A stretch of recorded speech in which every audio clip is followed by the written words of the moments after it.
rumus kimia itu ada dua, ada yang disebut dengan rumus molekul dan ada yang disebut dengan rumus empiris. Nah, apa itu rumus molekul? Coba kita lihat. Rumus molekul itu adalah rumus yang menyatakan jumlah atom yang menyusun satu molekul. Itulah artinya rumus molekul, menyatakan banyaknya atom yang menyusun satu molekul. Nah, sebagai contoh kita lihat, glukosa itu memiliki rumus molekul C6H12O6. Nah, apa artinya ini? Nah, artinya satu molekul glukosa itu tersusun atas 6 atom C, ya, 6 atom C, kemudian 12 atom H, dan 6 atom O. Nah, lalu kalau ada tulisan seperti ini, nah ada angka 3 di depan ini, nah ini apa artinya? Kalau dia tidak ada angka di depannya, hanya C6H12O6, itu kita membaca satu molekul, berarti di depannya 1. Kalau seperti ini, berarti ini artinya 3 molekul glukosa. Ya, kalau satu molekul glukosa tersusun atas 6 atom C, 12 atom H, dan 6 atom O. Itu berarti 3 molekul glukosa itu tersusun atas 18 atom C, 36 atom H, dan 18 atom O. Nah, itulah pengertian dari rumus molekul. Jadi menggambarkan banyaknya atom yang menyusun satu molekul. Lalu kita lihat rumus empiris. Empiris itu kalau diartikan satu kata itu sederhana artinya. Rumus empiris berarti itu rumus sederhana. Nah, bisa dikatakan rumus empiris itu menyatakan perbandingan terkecil dari atom-atom yang menyusun satu molekul. Artinya, untuk menentukan rumus empiris cukup rumus molekul kita sederhanakan. Nah, sebagai contoh, glukosa. Glukosa tadi mempunyai rumus molekul C6H12O6. Nah, untuk rumus empirisnya ini kita sederhanakan. Jadi sama-sama kita bagi dengan 6. Nah, akhirnya jadi C-nya 1, H-nya 2, O1. Nah, contoh yang kedua, kita misalkan ada asam laktat. Asam laktat itu dia punya rumus molekul C3H6O3. Kenapa? Karena satu molekul asam laktat itu tersusun atas 3 atom C, 6 atom H, 3 atom O. Nah, ini rumus molekul. Rumus empirisnya sederhanakan, sama-sama kita bagi 3, sehingga CH2O. Artinya, bisa saja senyawa yang berbeda punya rumus empiris yang sama, karena perbandingan terkecil dari jumlah atom penyusunnya sama. Nah, berikutnya etanol. Etanol itu rumus molekulnya adalah Ce2H6O. Kita coba sederhanakan. Sama-sama kita bagi 2, akhirnya O-nya setengah, nggak boleh. Tidak boleh ada pecahan, ya. Nah, maka kesimpulannya dia tidak bisa disederhanakan lagi. Kalau tidak bisa disederhanakan lagi, maka rumus molekul itu sekaligus merupakan rumus empiris. Jadi, rumus empiris itu dia sudah tidak bisa disederhanakan lagi, ya. Nah, jadi bisa saja suatu senyawa punya rumus empiris dan rumus molekul yang sama. Satu contoh lagi kita lihat propana. Propana itu rumus molekulnya C3H8. Nah, rumus empirisnya ini sudah tidak bisa disederhanakan lagi. Ya, berarti tetap dia C3H8. Jadi pada propana rumus empiris dan rumus molekulnya sama, ya. Baik, itu mengenai rumus kimia yang di dalamnya ada rumus molekul dan rumus empiris. Nah, berikutnya kita akan bahas mengenai tata nama senyawa kimia, ya. Nah, tapi di sini sebelumnya kita harus tahu bahwa senyawa kimia itu ada yang merupakan senyawa biner dan ada yang merupakan senyawa poliatom. Nah, apa artinya senyawa biner? Senyawa biner itu senyawa yang tersusun atas 2 jenis unsur, baik antara unsur logam maupun non-logam, contohnya ini, atau sesama unsur non-logam. Contoh di sini kita lihat. Jadi ini adalah contoh-contoh senyawa ionik yang terdiri atas logam dengan non-logam. Sedangkan yang di sini NO, NO2, SO2, dan SO3 ini merupakan senyawa kovalen yang tersusun atas non-logam dengan non-logam. Jadi kalau tersusun atas logam dengan non-logam, itu namanya senyawa ionik. Tapi kalau tersusun atas non-logam dengan non-logam, itu namanya senyawa kovalen. Nah, senyawa yang tersusun atas dua macam unsur ini disebut namanya senyawa biner. Sedangkan senyawa poliatom itu senyawa yang terbentuk lebih dari dua unsur yang berbeda, ya. Nah, contoh HNO3 tersusun atas H, N, dan O. H2SO4 tersusun atas H, S, dan O, dan seterusnya. Jadi di sini tersusun atas lebih dari dua unsur yang berbeda, itu disebut namanya senyawa poliatomik. Nah, sekarang kita lihat tata nama oksida basa. Nah, sebelumnya kita harus tahu dulu apa itu oksida basa. Oksida basa itu adalah oksida logam, yaitu senyawa hasil reaksi antara unsur logam dengan oksigen. Jadi biasanya yang namanya senyawa oksida ini tersusun atas dua macam unsur, yaitu satu unsur logam dan satu lagi adalah unsur oksigen. Nah, logam itu ada dua macam. Ada logam yang bilangan oksidasinya hanya satu macam, dan ada logam yang bilangan oksidasinya lebih dari satu macam. Nah, kalau logamnya mempunyai bilangan oksidasi satu macam, maka cara pemberian namanya cukup dilakukan dengan cara menyebutkan nama logamnya, kemudian ditambah kata oksida, tanpa ada keterangan tambahan angka-angka, ya, dalam namanya. Jadi cukup kita sebut nama logamnya, kemudian ditambah kata oksida. Nah, kita lihat contoh di sini, ya. Natrium itu dia bilangan oksidasinya hanya satu macam, positif 1. Jadi logam-logam yang ada di sini, ini logam-logam, contoh logam yang bilangan oksidasinya cuma satu macam, ya. Maka karena bilangan oksidasinya satu macam, namanya cukup kita sebut nama logamnya, baru nama oksida belakangnya. Nah, ini natrium oksida, perak oksida, magnesium oksida, kalsium oksida, zinc oksida, dan aluminium oksida. Ini ingat untuk logam-logam yang valensinya atau bilangan oksidasinya cuma satu macam. Nah, bagaimana kalau seandainya logam itu mempunyai bilangan oksidasi lebih dari satu macam? Maka pemberian namanya ada dua. Ada memakai nama sistematik atau yang disebut dengan sistem stok, dan bisa juga nanti menggunakan nama lama. Nah, jadi ada dua macam, ya. Ada yang menggunakan nama sistematik, yaitu disebut juga dengan sistem stok, sedangkan satu lagi adalah memakai nama lama. Nah, untuk nama yang menggunakan sistematik, ya, cara sistematik, maka caranya nama logamnya disebutkan. Nah, setelah kita sebutkan nama logamnya, kemudian kita tuliskan bilangan oksidasi dari logam tersebut dalam kurung pakai angka Romawi, ya. Nah, kita sebut nama logamnya dulu, lalu bilangan oksidasi logamnya kita tulis dalam kurung pakai angka Romawi. Contoh, nah misalnya di sini Fe bilangan oksidasinya positif 2. Maka namanya besi 2 oksida. Nah, di sini bilangan oksidasi Fe positif 3. Maka namanya besi 3 oksida. Nah, menentukan bilangan oksidasi Fe di sini positif 2 dari mana dan Fe di sini positif 3 dari mana, itu sudah kita pelajari waktu kita belajar tentang konsep bilangan oksidasi.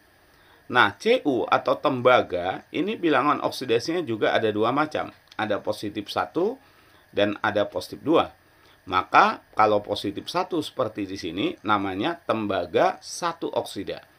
Untuk bilangan oksidasi Cu positif 2, namanya tembaga 2 oksida. Nah, timah, ini ada timah yang positif 2, ada timah positif 4. Kalau timahnya positif 2, maka timah 2 oksida.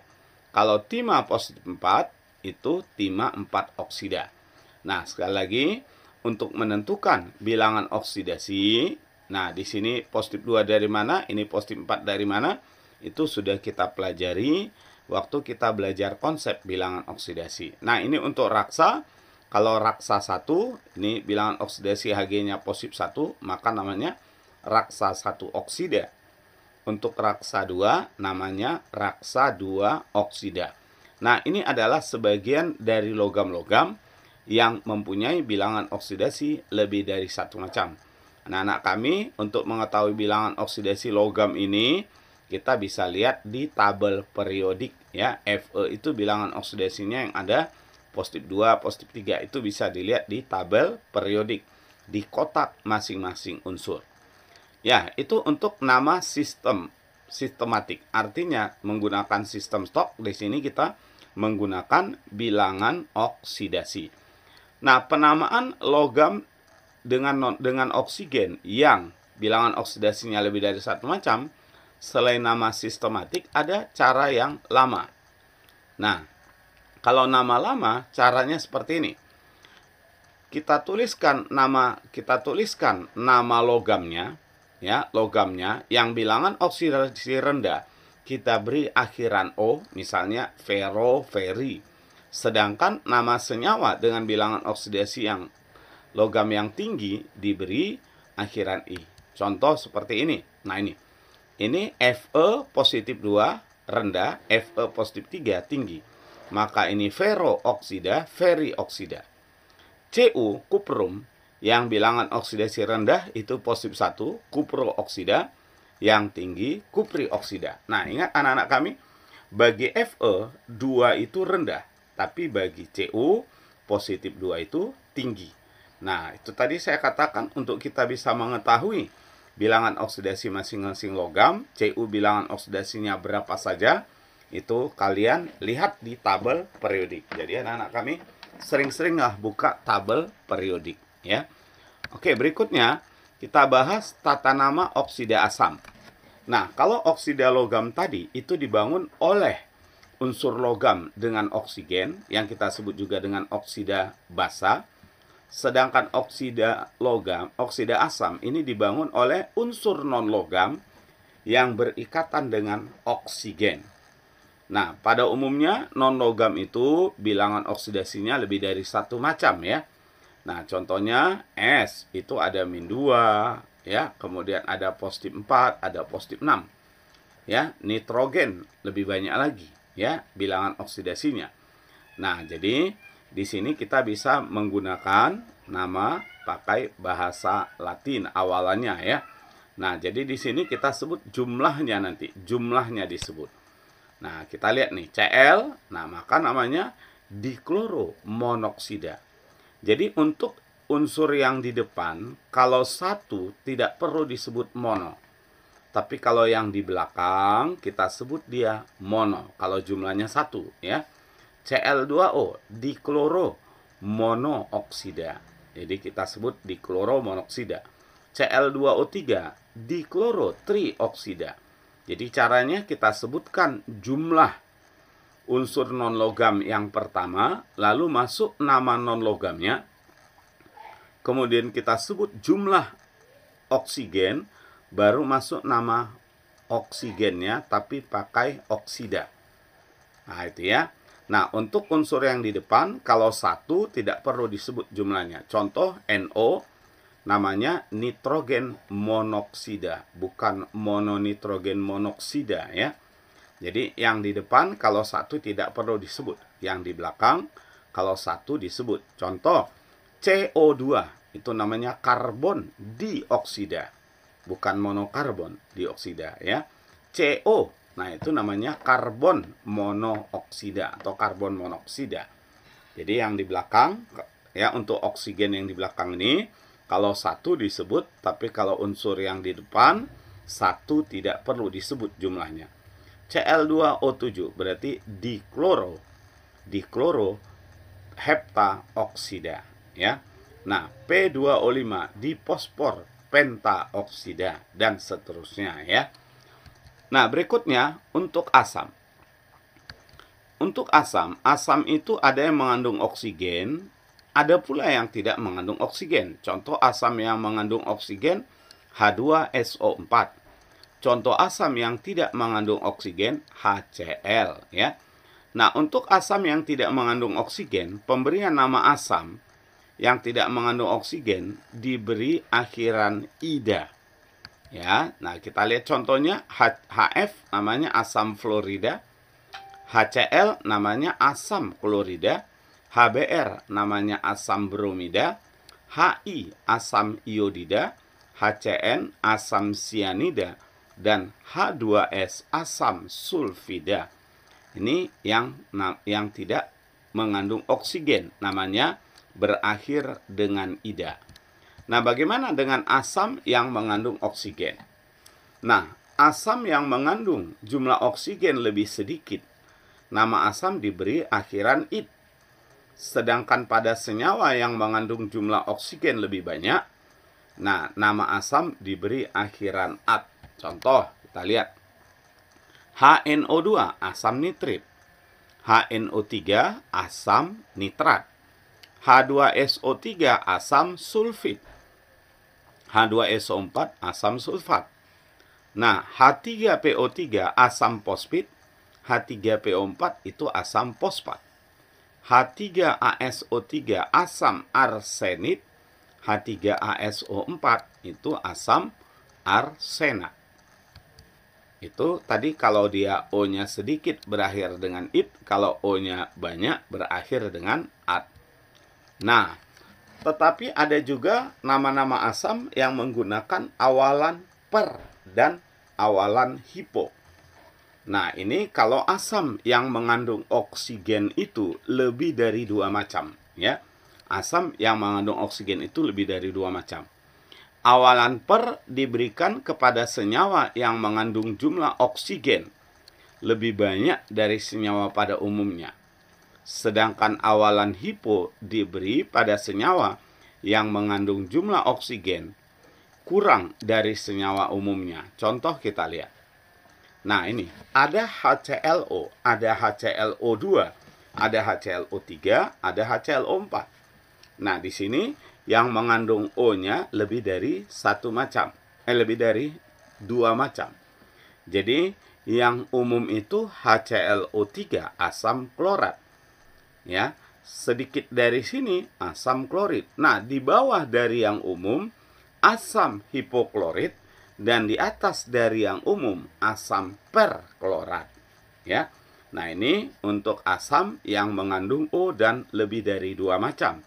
Maka ada yang pakai hipo dan ada yang pakai per. Per itu berasal dari kata hiper. Ya. Nah, berikutnya tata nama untuk basa, ya. Basa itu di depannya ada logam. Ya, contoh NaOH, KOH, ya. Jadi basa itu di depannya ada logam. Nah, kecuali kalau basa-basa organik, ya. Basa organik itu contoh misalnya CH3NH2. Nah, itu basa organik yang tidak ada OH-nya. Kalau basa anorganik yang kita bicarakan di sini, ini ada OH-nya. Biasanya di depan ada logam, ya. Misalnya NaOH, KOH, CaOH 2 kali, unsur yang di depannya itu logam. Kecuali NH4OH, ya. Nah, apabila ion logam dari basa mempunyai bilangan oksidasi lebih dari 1 macam, maka tata namanya seperti tata nama oksida logam tadi. Namun, kata oksidanya diganti dengan hidroksida. Nah, kita lihat. Kalau seandainya lebih dari 1 macam, bilangan oksidasinya harus kita cantumkan bilangan oksidasinya. Contoh CuOH berarti tembaga 1 hidroksida. CuOH 2 kali tembaga 2 hidroksida.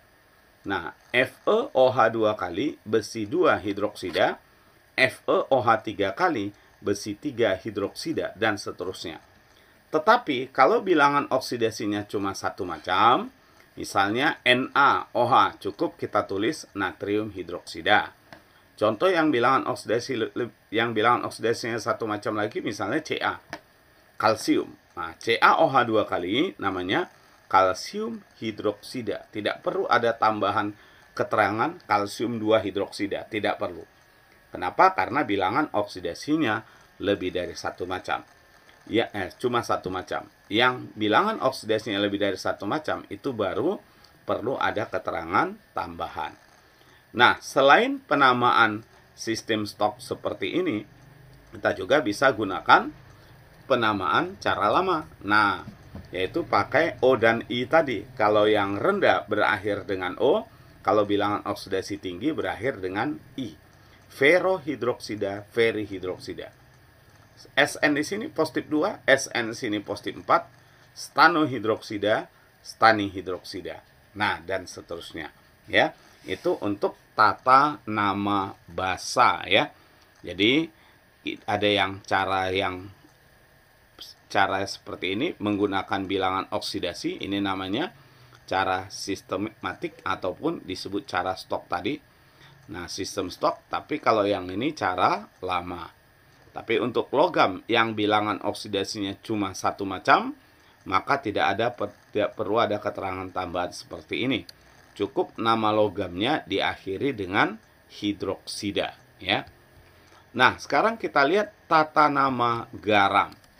Garam itu adalah senyawa yang merupakan hasil reaksi asam dengan basa. Garam ini mengandung ion logam yang bermuatan positif dan ion sisa asam yang bermuatan negatif. Nah, ion sisa asam adalah asam yang telah kehilangan ion H plusnya. Garam merupakan senyawa yang terbentuk melalui reaksi asam dengan basa. Nah, untuk penamaan garam, nama ion logam disebutkan terlebih dulu, kemudian nama sisa asamnya. Nah, dalam menyebutkan nama ion logam tadi, kita harus lihat bilangan oksidasi logamnya. Kalau logam itu bilangan oksidasi cuma satu macam, ya langsung saja nama ion logamnya itu disebutkan nama ion sisa asamnya. Tetapi untuk logam yang bilangan oksidasinya lebih dari satu macam, mesti ada keterangan tambahan bilangan oksidasi tadi. Atau kita gunakan cara lama yang pakai akhiran I dan O tadi, ya. Ya, kita lihat contohnya. Nah, ini untuk yang bilangan oksidasinya cuma satu macam.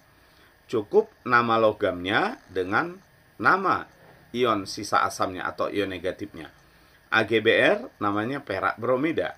K2SO3 namanya kalium sulfit, ya, dan seterusnya. Nah, tapi kalau dia bilangan oksidasinya lebih dari satu macam, harus ada keterangan tambahan seperti ini. Kita tulis bilangan oksidasinya, ya. Bilangan oksidasinya. Ini kita lihat timbal 2 nitrat.